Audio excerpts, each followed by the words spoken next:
السلام علیکم ورحمۃ اللہ وبرکاتہ۔ محترم احباب و اخوات، امید کہ آپ سب خیر و عافیت سے ہوں گے۔ اللہ تعالیٰ آپ سب کو خوش و خرم رکھے۔ آج ہم ذکر کر رہے ہیں ایک عظیم المرتبت جلیل القدر خاتون جنت سیدہ ام اسحاق غنویہ رضی اللہ تعالی عنہا۔ یہ جلیل القدر خاتون مکہ مکرمہ کی رہنے والی تھی اور اچھے خاندان سے تعلق رکھتی تھی۔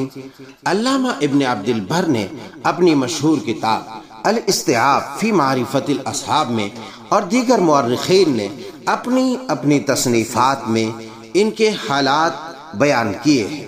رسول اللہ صلی اللہ علیہ وسلم کے ہجرت کرنے کے بعد مسلمان ہوئی اور اس کے نتیجے میں انہیں بہت سی تکلیفیں پہنچائی گئی۔ ابتدا میں ان کے قبول اسلام کا کسی کو پتہ نہیں چلا۔ ایک روز اپنے کمرے میں لیٹی ہوئی تھیں اور آہستہ آہستہ کچھ پڑھ رہی تھیں۔ ان کے پڑھنے کی آواز والد کے کانوں سے ٹکرائی۔ وہ بیدار ہوا اور کان ان کی طرف لگا دیے۔ کچھ دیر تو وہ چپ چاپ سنتا رہا، لیکن تھوڑی دیر کے بعد اٹھ کر بیٹھ گیا اور بیٹی کو آواز دی، مگر کوئی جواب نہ آیا۔ اب باپ غصے سے پیچ و تاب کھانے لگا اور خشمگین آواز میں بیٹی سے کہا، ام اسحاق، ابھی تم یہ کیا پڑھ رہی تھی؟ کیا وہی جو یہاں محمد صلی اللہ علیہ وسلم پڑھا کرتے تھے اور جس کی پاداش میں انہیں اپنے آبائی وطن اور خاندانی مکانات سے نکلنا پڑا؟ تم نہیں جانتی کہ انہیں اور ان کے ساتھیوں کو اس کے نتیجے کس درجہ خوفناک نتائج بھگتنا پڑے ہیں۔ انہیں اپنی جائیدادوں سے دستکش ہونا پڑا اور اقربا و اعزا سے جدائی اختیار کرنا پڑی اور دوسری جگہ جا کر پناہ لینا پڑی۔ تم اس کی تابعداری کر کے مجھے بدنام کرنا چاہتی ہو۔ اگر تم اس سے باز نہ آئی اور محمد صلی اللہ علیہ وسلم کی اطاعت سے کنارہ کشی اختیار نہ کی تو میرے برادری اور اہل شہر مجھے رسوا کریں گے۔ باپ نے سلسلہ کلام جاری رکھا، مگر بیٹی بالکل خاموش رہی۔ باپ نے یہ سمجھ کر کہ بیٹی نافرمانی کی مرتکب ہو رہی ہے اور میری بات کو نظر انداز کر رہی ہے، مزید خفگی کا اظہار کیا اور کہا، یاد رکھو میں برادری میں ذلیل نہیں ہو سکتا۔ میں باحمیت اور باغیرت آدمی ہوں اور لوگوں میں مجھے عزت کی نظر سے دیکھا جاتا ہے۔ آج تک کسی معاملے میں کسی کو مجھ سے کوئی شکایت کا موقع نہیں ملا۔ میں نے جن اصولوں کو اپنایا ہے انہیں کبھی ترک نہیں کیا۔ میری زندگی آئینے کی طرح صاف و شفاف ہے اور اس سلسلے میں مجھے خاص مقام حاصل ہے۔ آج تو میری عزت خاک میں ملا رہی ہو اور شہرت کو داغدار کرنے کے در پہ ہو۔ بہتر یہ ہے کہ اس نئے دین کو، جس کا ہمارے آبا و اجداد کے دین اور طرز عمل سے کوئی تعلق نہیں، ترک کر دو، ورنہ میں تمہیں سنگین سزا دوں گا اور ایسی اذیتیں پہنچاؤں گا جن کا تم کبھی تصور بھی نہیں کر سکتی ہو۔ میں جس چیز کو صحیح سمجھتا ہوں اس پر عمل کرنے کے بارے میں نہایت سخت ہوں اور جسے اپنے نقطۂ نگاہ سے غلط سمجھتا ہوں اسے حقارت سے ٹھکرا دیتا ہوں۔ اس ضمن میں کسی کی پسند یا ناپسند میرے نزدیک کوئی وقت نہیں رکھتی۔ اپنے آبا و اجداد کے دین کی روشنی میں میرے کچھ اصول ہیں جو میں نے اختیار کر رکھے ہیں۔ اگر اس راہ میں کوئی رکاوٹ حائل ہوگی تو میں اسے دور ہٹا دوں گا۔ باپ کے ان آخری فقروں نے بیٹی کو چونکا دیا اور وہ باپ کی تقریر کا جواب دینے پر مجبور ہو گئی۔ اسلام کی دولت سے بہراور بیٹی نے سراپا نیاز ہو کر کہا، آپ میرے لیے واجب التکریم شخصیت ہیں اور آپ کا احترام میرے لیے دو وجوہ سے ضروری ہے۔ اول اس لیے کہ آپ میرے والد ہیں اور مجھے آپ کی توقیر کرنا چاہیے۔ دوم اس لیے کہ میرے مذہب اسلام کا یہ حکم ہے کہ ماں باپ کی ہر حال میں عزت کی جائے اور کسی صورت میں ان کے احترام کے تقاضوں کو نظر انداز نہ کیا جائے۔ یہ عزت و احترام ہی کے تقاضے تھے جو مجھے مجبور کرتے تھے کہ میں زبان کو حرکت نہ دوں اور خاموشی سے آپ کی بات سنتی رہوں۔ اب بھی آپ کی عزت کرتی ہوں اور کرتی رہوں گی، لیکن اس کے ساتھ ساتھ یہ بھی ضروری سمجھتی ہوں کہ صحیح آواز آپ کے کانوں تک پہنچا دوں تاکہ اتمام حجت ہو جائے اور میں اپنے فرائض کی ادائیگی میں کوتاہی کے مرتکب نہ قرار پاؤں۔ سبحان اللہ، سلام اللہ علیہ۔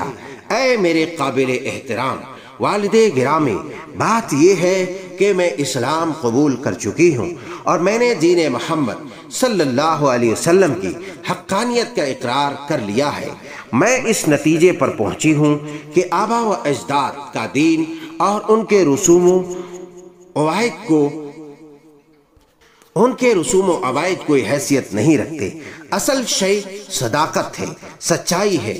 اگر صداقت ہمارے بڑوں کے مذہب میں نہیں پائی جاتی تو اسے ایک لمحے کے لیے بھی قبول نہیں کرنا چاہیے۔ یہ بات اپنا وزن کھو بیٹھی ہے کہ جو کچھ بڑے کرتے آ رہے ہیں وہی صداقت ہے اور اسی کو اپنانا چاہیے۔ عین ممکن ہے کہ ہمارے بڑے غلط راہوں پر چلتے رہے ہوں، ہمیں ان کی اتباع کر کے اپنے آپ کو غلط راہوں پر نہیں ڈالے رکھنا چاہیے۔ حق کی تلاش اصل مسئلہ ہے۔ اگر آج ہم حق کی تلاش میں کامیاب ہو جاتے ہیں اور کسی شخص کی باتیں ہمارے ضمیر اور دل کو مطمئن کرتی ہیں تو انہیں قبول کرنے میں تامل نہیں کرنا چاہیے۔ شروع میں سچی بات ہے کہ اعلان میں واقعی کچھ اجنبیت سی محسوس ہوتی ہے اور ہمارے کان چونکہ کہ اس سے آشنا نہیں ہوتے، لہذا اس میں کچھ وحشت کا سا گمان ہونے لگتا ہے۔ مگر غور سے دیکھا جائے اور آبا و اجداد کے تصورات سے بالا ہو کر اصل معاملے کی تہ تک پہنچنے کی سعی کی جائے تو تمام عقد کھل جاتے ہیں اور راستے کی رکاوٹیں دور ہو جاتی ہیں۔ اے میرے معزز پدر، میں نے جو دین قبول کیا اور اپنے لیے منتخب کیا ہے اس کی تعلیمات براہ راست دل کے دروازوں پر دستک دیتی ہیں۔ اس کا حکم ہے کہ چوری نہ کرو، کسی کو تنگ نہ کرو، دنیا میں خوریزی نہ کرو، اس عالم آب و گل میں فساد نہ پھیلاؤ، لوٹ کھسوٹ کا بازار گرم نہ کرو، غصب و نہب کی عادتیں ترک کر دو، ہمسایہ کے حقوق پورے کرو، انہیں تکلیف نہ پہنچاؤ، بڑوں کی عزت کرو، چھوٹوں پر رحم کھاؤ اور ان کے ساتھ شفقت و مہربانی کا برتاؤ رکھو، ظلم و ستم سے باز آ جاؤ، حلال و حرام کے درمیان امتیاز کرو، عزیزوں اور رشتہ داروں کے ساتھ صلہ رحمی کرو، سچ بولو اور جھوٹ کو ترک کر دو۔ باپ جو چند لمحے پیشتر غضبناک تھا اور بیٹی کو محض قبول اسلام کی وجہ سے ڈانٹ رہا تھا، اب حیرانی و تعجب کے عالم میں بیٹھا بیٹی کی باتیں سن رہا ہے اور ان کی کسی بات کو جھٹلانے کی جرات نہیں کرتا۔ جب بیٹی بات ختم کر چکی تو باپ نے حیرت و استعجاب سے پوچھا، اسلام کے بارے میں جو تم کہہ رہی ہو کیا وہ سچ ہے؟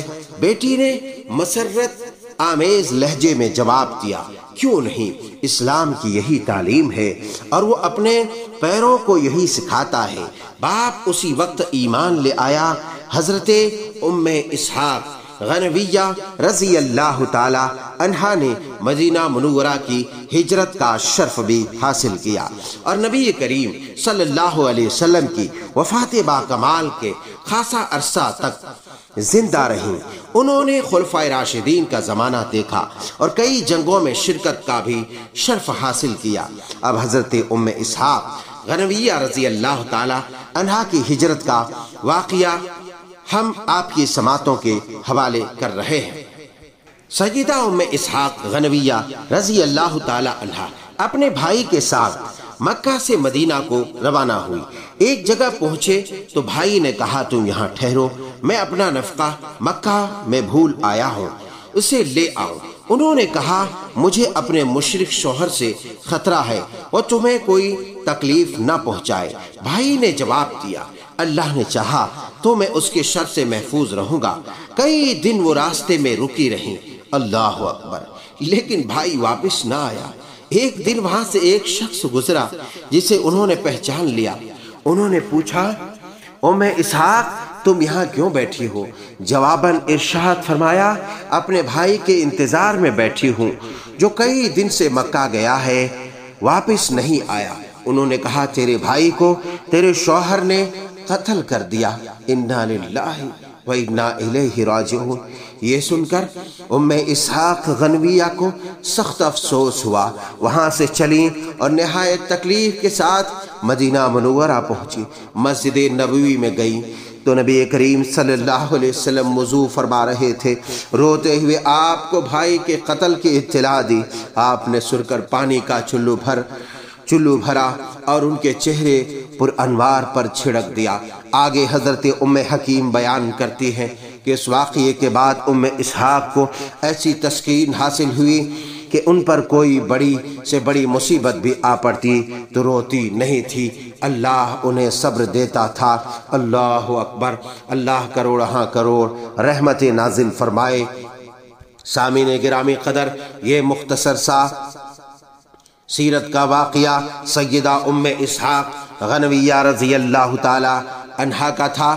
یقیناً آپ کو یہ واقعہ پسند آیا ہوگا۔ اگر آپ کو پسند آیا ہو تو اسے زیادہ سے زیادہ ثواب کی نیت سے شیئر کریں، اپنی محبتوں کا اظہار ان نفوس قدسیہ کے ساتھ کریں اور کمنٹس کے ذریعے اپنے تاثرات کا اظہار فرمائیں۔